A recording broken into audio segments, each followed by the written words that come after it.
So, good day everyone. Our topic for today is about Justine Ward method. Who is Justine Ward?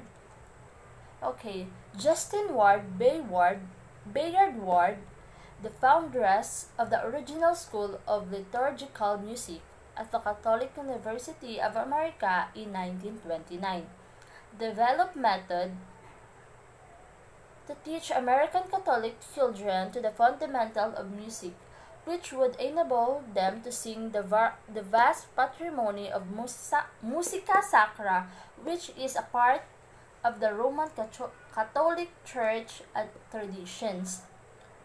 Ward developed the method in response to a request from Reverend Thomas Edward Shields, chair of the Department of Education at the Catholic University of America in 1909. Shields believes that from the earliest year, the child's emotion must be developed to lead the formation of worthy of character. Ward said is the real foundation of character are not to be found in the intellect, but in the emotion and the will proper enlightened through the intellect. And it is true music and art that the imagination and the emotion may be reached and effectively developed. Okay, the second is the word lesson. In planning a word lesson, the teachers begin with the song to be sung at the end of the lesson. This song may be a few phrases of the Bach chorale, a line of chant, or with the youngest student, 3 or 4 measures of a song without words in a number notation. The teachers guide the student to discover the repertoire by allowing the student to work with each element first in isolation. A typical words lesson of some 20 to 25 minutes duration will contain these elements. Okay, first is the vocal exercises. To develop their tune quality, the timbre, the vocal placement, and vocal range. The second is intonation exercises. The eye and the ear training with intervals in varied scales and moods. The third one is conducting. Rhythm gestures includes standards conducting in ceremony. The fourth is notation or creative activity. Notation by number, regular staff notation, and Gregorian notation. And improvising and composing. The fourth one is the pattern and dictation. Counting and singing various rhythm patterns and writing rhythmic dictations. And here's the comparison of standard by Ward. The Ward method is admirable suited to meet the needs of both the National Standard for Music Education of 1994 as well as the 2014 standards. Ward method students are easily able even the early grades to create, perform, or respond to our music. Okay, the Ward method in relation the two national standards for the music education. Okay, first, singing along and with others a varied repertoire of music.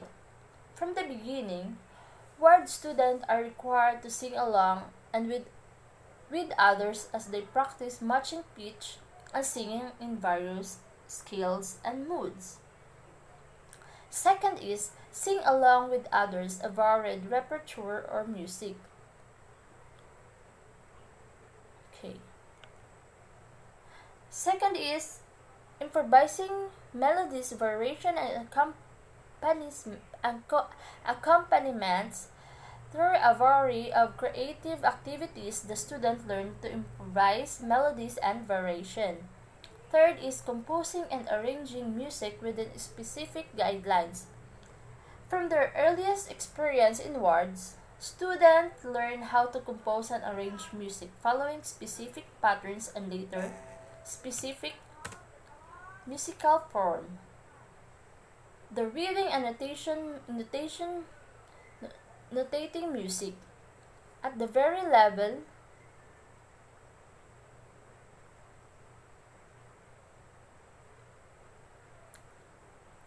At the level of word method, students are taught to cite re- read, read music for using number notation of solfege. Then the Gregorian declef followed by treble as bass clef. Students notate rhythmic dictation to visibly express the rhythmic movements of melodies. Listening to analyzing and describing music. As students encounter musical ideas, they are given the musical terminology to describe their composition and those of others. Evaluation music and music performance. Using stated guidelines, students evaluate each other's musical composition and learn why one melody may be more expressive than other and how the music is best performed. So, understanding relationship between music, the arts and discipline outside the arts. Concept of melody, rhythm, arsis and thesis developed in the word method can be applied to all forms of music, dance and movement. Composing song to specific text connect student to the field of literature. Their study of liturgical music connects to the theology. And last, understanding music in relation to history and culture. Singing a repertoire which range the Gregorian chant, simple folk song, a bash chorale, to modern liturgical music allows students to understand music in relation to history and culture.